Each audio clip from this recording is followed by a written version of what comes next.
시청자 여러분, 안녕하십니까? 2026년 2월 25일 수요일 글로벌 인사이트 시작합니다. 오늘은 한국 정치권의 사법개혁을 둘러싼 갈등과 미국의 국정연설, 그리고 글로벌 경제의 불확실성 속에서 각국이 내놓은 대응책들을 집중적으로 분석해 보겠습니다. 박 작가님, 오늘도 모셨습니다. 네, 반갑습니다. 오늘 세계 각국의 소식을 관통하는 하나의 맥락을 꼽으라면 재정비와 돌파라고 할 수 있겠네요. 미국은 사법부의 제동에도 불구하고 새로운 법적 근거로 관세 전쟁을 이어가려 하고, 한국은 해묵은 사법 시스템의 전면 개편을 시도하고 있습니다. 중국은 공직사회의 기강을 다잡으며 내실을 기하고 있죠. 마치 폭풍우가 몰아치기 전 거대한 함선들이 돛을 수리하고 항로를 재점검하는 모습과 닮아 있습니다. 오늘 그 긴박한 움직임들 하나씩 풀어보겠습니다. 한국 소식부터 살펴보죠. 정치권이 이른바 사법개혁 3법을 두고 격돌하고 있습니다. 더불어민주당이 본회의 상정을 추진 중인데 대법원이 긴급회의까지 소집하며 강력히 반발하고 나섰네요. 네, 법의 곡제, 재판소원제, 대법관 증언을 골자로 하는 이 법안들은 한국 사법 역사의 근간을 흔들 수 있는 메가톤급 이슈입니다. 대법원이 헌법적 문제까지 거론하며 전국 법원장 회의를 소집한 건 그만큼 위기감이 크다는 증거죠. 재미있는 건 여당 내에서도 이재명 대통령의 과거 기소를 바로잡자는 공소 취소 모임이 새를 불리고 있다는 점입니다. 이는 18세기 프랑스 혁명 이후 사법권과 행정권의 경계를 어디에 둘 것인가를 두고 벌어졌던 법복 귀족과 정치 권력 간의 투쟁을 연상케 합니다. 사법의 독립성과 민주적 통제라는 두 가치가 정면으로 충돌하고 있는 형국이죠. 경제 쪽에서는 희비가 엇갈립니다.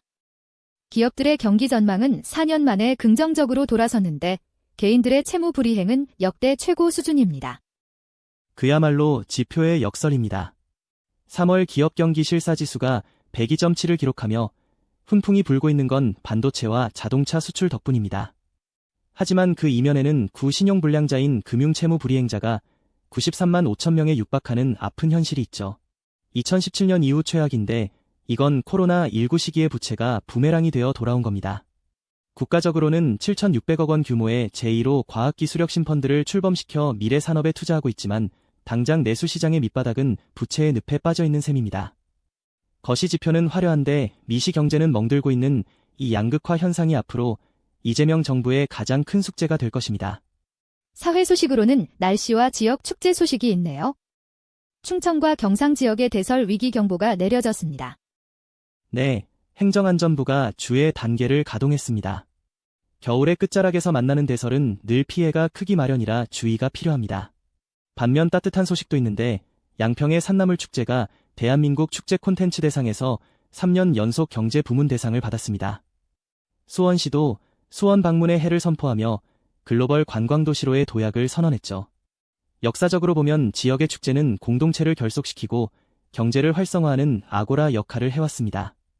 어려운 경제 상황 속에서 이런 지역 밀착형 이벤트들이 내수 진작의 마중물이 되길 기대해봅니다. 다음은 미국입니다. 트럼프 대통령이 어젯밤 국정연설을 가졌습니다. 역시나 관세와 이민 문제가 핵심이었죠. 이번 연설은 한마디로 마이 웨이의 재확인이었습니다. 특히 주목할 점은 대법원이 대통령의 관세부과 권한의 제동을 걸었음에도 불구하고 트럼프 대통령이 즉각 1974년 무역법 제122조라는 새로운 칼을 뽑아 들었다는 겁니다. 이를 통해 전 세계 상품의 10%의 임시 관세를 부과하겠다고 선언했죠. 이는 지난번 위협했던 15%보다는 낮지만 사법부의 판결을 우회하겠다는 강력한 의지의 표명입니다. 과거 1930년대 보호무역주의가 득세하던 시절에 관세 전쟁이 21세기 기형법리 다툼으로 재현되고 있는 셈입니다. 민주당 의원들은 즉각 관세 환급법을 발의하며 맞불을 놓았습니다. 이런 정치적 불확실성에도 불구하고 증시는 반등했네요.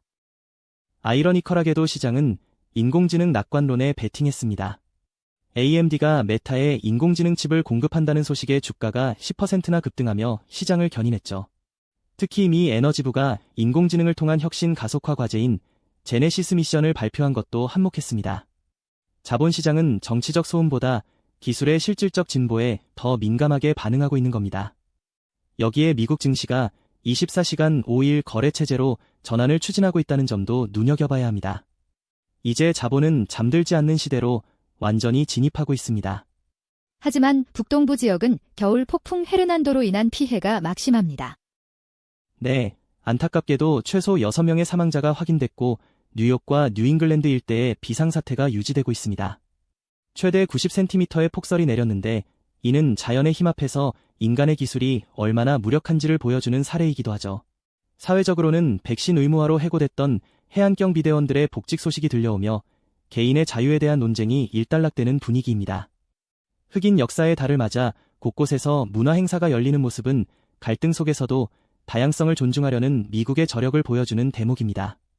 중국으로 가보겠습니다. 중국 공산당이 공직자들의 정무관 교육에 나섰습니다.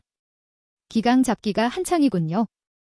네, 정확한 정무관 수립이라는 표현을 썼는데 이건 쉽게 말해 공무원들이 보여주기식 성과가 아니라 실질적인 민생과 당의 방침에 집중하라는 뜻입니다. 역사적으로 중국의 황제들은 왕조의 중기에 접어들면 늘 이치, 즉 관리의 다스림을 강조했습니다. 시진핑 주석 체제가 공고해진 상황에서 내부적인 부패나 나태함을 경계하겠다는 강력한 신호죠. 대외적으로는 트럼프 대통령의 방중소통을 언급하며 유화 제스처를 보내는 동시에 독일의 메르츠 총리를 초청하며 유럽과의 연결고리를 강화하고 있습니다. 하지만 미국과의 갈등은 여전해 보입니다. 미국의 관세 조치에 대해 보복 가능성을 시사했죠. 상무부 대변인이 면밀히 주시하고 있다며 보복 조치를 검토하겠다고 밝혔습니다. 모든 형태의 일방적인 관세 조치에 반대한다는 원칙을 고수하면서도 실리를 챙기겠다는 계산입니다. 특히 파나마 우나이 항구 두 곳을 파나마 정부가 접수한 것에 대해 중국 기업의 권익을 수호하겠다고 나선 것도 주목해야 합니다. 이는 중국이 추진해온 해상 실크로드 전략에 대한 도전으로 받아들이고 있기 때문입니다. 황해상공에서 미군 항공기의 활동을 감시하며 날을 세우는 것도 같은 맥락입니다. 내부 경제적으로는 물가 조절과 유동성 관리에 집중하고 있네요. 네, 인민은행이 5,260억 위안 규모의 여갈피 조작을 통해 시장에 돈을 풀었습니다. 경제 안정을 위한 미세 조정이죠. 반면 국가발전개혁위원회는 휘발유와 경유 가격을 인상했습니다. 이는 글로벌 에너지 가격 변동을 반영한 조치인데 소비자들에게는 부담이 되겠지만 국가 전체의 에너지 효율을 높이겠다는 의도로 보입니다. 한편 설 연휴 기간 베이징 공항을 통한 외국인 출입국이 42%나 늘어난 건 고무적입니다.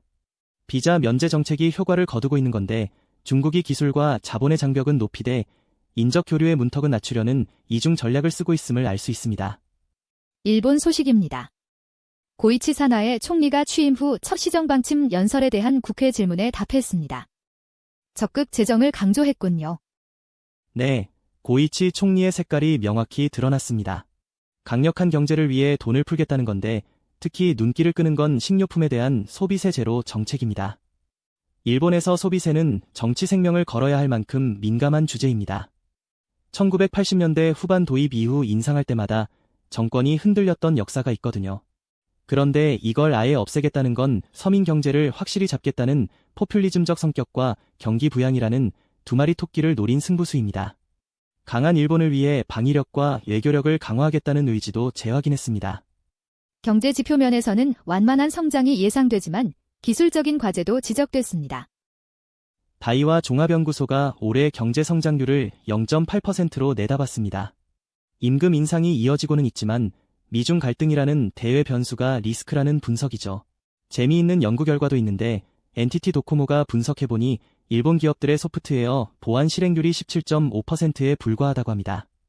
기술의 일본이라는 명성에 걸맞지 않은 수치인데 이는 인공지능 시대에 일본이 풀어야 할 숙제가 기술 그 자체보다 프로세스의 혁신에 있음을 시사합니다. 사회적으로는 안타까운 사고와 더불어 여권 발급에 대한 흥미로운 통계가 나왔습니다. 후쿠시마 현의 화재와 야마가타 현의 기록적인 폭설 피해는 마음을 무겁게 합니다. 눈사고로 벌써 6명이 목숨을 잃었죠. 반면 일본인들의 여권 보유율이 다시 오르고 있다는 건 희망적인 소식입니다. 특히 30세 미만이 발급량의 절반 가까이를 차지하고 온라인 신청이 급증했다는 건 젊은 세대가 다시 세계를 향해 눈을 돌리기 시작했다는 증거입니다.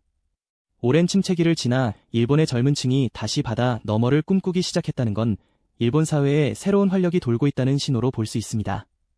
이제 유럽과 러시아 소식들을 묶어서 전해드립니다. 우크라이나 전쟁 4주년을 앞두고 긴장이 최고조입니다. 네, 영국이 러시아에 대해 300개의 새로운 제재를 발표하며 사상 최대 규모의 패키지를 내놓았습니다. 반면 유럽연합은 내부 의견 차이로 새로운 제재안 합의에 실패했죠. 헝가리가 석유 운송 문제로 반대하고 있기 때문인데 이는 국제연대가 국가별 실리 앞에서 얼마나 취약한지를 여실히 보여줍니다. 러시아는 이에 아랑곳하지 않고 대규모 드론 공격을 이어가는 한편 사이버 안보 시스템 강화에 주력하고 있습니다. 전쟁의 양상이 물리적 타격을 넘어 정보와 자원 전쟁으로 완전히 넘어갔음을 알 수 있습니다. 영국 내에서는 정치 스캔들이 터졌고 프랑스는 외교적 마찰을 겪고 있네요. 영국은 전 주미대사 피터 맨델슨이 제프리 앱스타인 관련 의혹으로 체포됐다가 석방되는 초유의 사태가 벌어졌습니다.